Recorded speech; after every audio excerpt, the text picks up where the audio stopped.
All the same, the Soviet Red Army reached Berlin before the Western armies, and they meet in Berlin.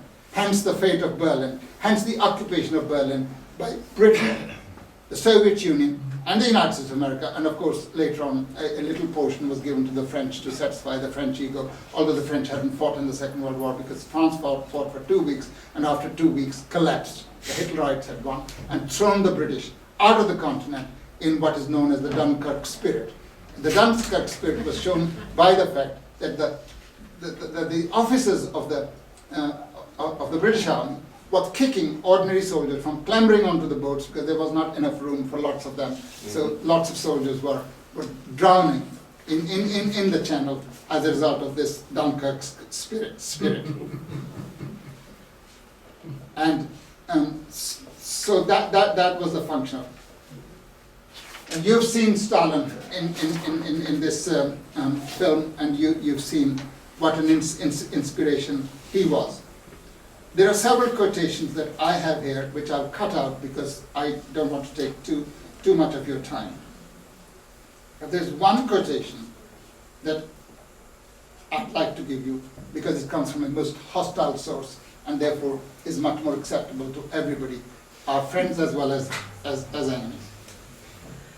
Soviet victory had taken place, and General Keitel had surrendered to Marshal Zhukov. And a parade was held on 24th of June 1945 in Red Square to mark the victory. And this is how Deutscher captures the scene of the victory parade. On 24th of June, says Deutscher, Stalin stood at the top of the Lenin Mausoleum and reviewed a great victory parade of the Red Army, which marked the 4th anniversary of Hitler's attack. By Stalin's side stood Marshal Zhukov, his deputy, the victor of Moscow, Stalingrad, and Berlin. The troops that marched past him were led by Marshal Rokossovsky. He was the head of the Ukrainian army. As they marched, rode and galloped across Red Square, regiments of infantry, cavalry, and tanks swept the mud of its pavements. It had been a day of torrential rain, with innumerable banners and standards of the Hitler Army. So you're using the Hitler Army's banners to sweep the mud on the pavement. At the mausoleum, they threw the banners at Stalin's feet. The allegorical scene was strangely imaginative. The next day, Stalin received the title and the tribute of Moscow for the defense of the city in 1941. The day after, he was acclaimed the hero of the Soviet Union and given the title of Generalissimo. And conclude, in these days of undreamt of triumph and glory, Stalin stood in the full blaze of popular recognition and gratitude. These feelings were spontaneous, genuine, not engineered by official propaganda. Overworked slogans about the achievements of the Stalinist era now conveyed fresh meaning not only to young people, but even to skeptics and malcontents of the older generation. In other words, you had to accept that these were the great achievements of the Soviet Union, of the Bolshevik Party, of the USSR, and their commander-in-chief, Joseph Stalin. Comrades, I'm almost to an end, so bear with me. As Jehovah's Witnesses would say, thy end is in sight. The victory of the USSR was also a victory for the whole of progressive humanity. Yes. That is why every anniversary must be marked as a festival by progressive humanity everywhere. At the same time, we must never forget the sacrifices made by the people of the world, especially the people of the Soviet Union, in order to free humanity from the plague of Hitlerite Fascism.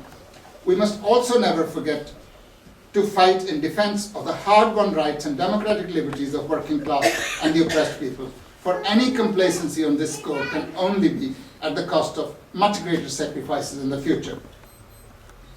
As the German people, and with them, the rest of humanity discovered in the 30s and 40s. This is especially important at a moment when the dark clouds of racism, national oppression, and the wars unleashed by imperialism, especially in Iraq, Afghanistan, Colombia, Palestine, etc., are there, not to mention the millions who starve to death each week are a daily reality for hundreds of millions of people. This system is so filthy, is so immoral. You know, we're told you should be happy. 13 million children used to die every year before they reach the age of 5 through malnutrition, etc. We made progress because only 8 or 9 million died. 8 or 9 million children dying each year before reaching the age of 5 through malnutrition-related diseases when there is so much food in the world that it cannot actually be stored and it rots everywhere. The Second World War was a product of imperialism, as was the First World War. It started as an imperialist war to decide which group of bandits were to have what share of the loot, colonies, markets, and avenues for export of capital.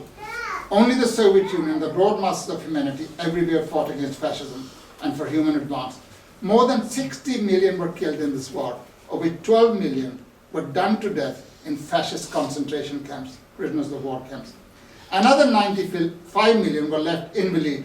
The losses of the Soviet Union alone were simply colossal. Soviet victory came at a terrible cost. 27 million Soviet citizens, including 7.5 million Soviet soldiers, lost their lives. In comparison, the US lost 300,000 soldiers, and the British Empire lost 353,652, of which Britain's losses totaled 224,723, which means over 100,000 people from the colonies died fighting for Britain's freedoms when Britain was denying these freedoms to the colonial peoples. This is why some of the Indians refuse to fight for that. They say, well, to us, you are the Hitlerites. You're not giving us any independence. Why should we fight for your freedom? In addition, a third of the Soviet territory and economic resources were devastated. 710 towns and 70,000 villages were completely destroyed. 6 million homes and buildings were demolished. 65,000 kilometers of railway track were partially or totally destroyed. 31,800 industrial plants were stripped bare, and 98,000 collective farms or state farms were broken up, and the livestock totaling 64 million animals was destroyed or taken to Germany. This is the cost the Soviet Union had to pay. This is the cost the Soviet Union, the people, had to pay for the attempt by imperialism to prolong its outmoded life and for the betrayal of socialism by social democracy, especially German social democracy, which crushed the German Revolution of 1918, restored the power of the bourgeoisie, and facilitated the rise of Nazism, thus creating a monster which eventually had to be faced and defeated by the Soviet Union. At a time when the imperialist bourgeoisie in the West, along with the new bourgeoisie in Russia, are trying to belittle the Soviet contribution, the role of the Soviet people, the CPSUB, and its undisputed leader, it's worth remembering the titanic battles and the scale and effort involved in defeating Hitlerite Germany. The Soviet armed forces, in the course of the Great Patriotic War, managed to destroy 506 German divisions and 100 divisions belonging to German satellites. In comparison, the British and American imperialism combined destruction of the Nazi armed forces amounted to 176 divisions. In the war against the USSR, Germany lost 10 million men, accounting for 3/4 of its total losses in the Second World War. The victories of the Red Army in the historic battles of Moscow, Stalingrad, Kursk, and Berlin shall forever remain an eloquent tribute to the Soviet people, to the socialist system, to the CPSUB, and to Joseph Stalin.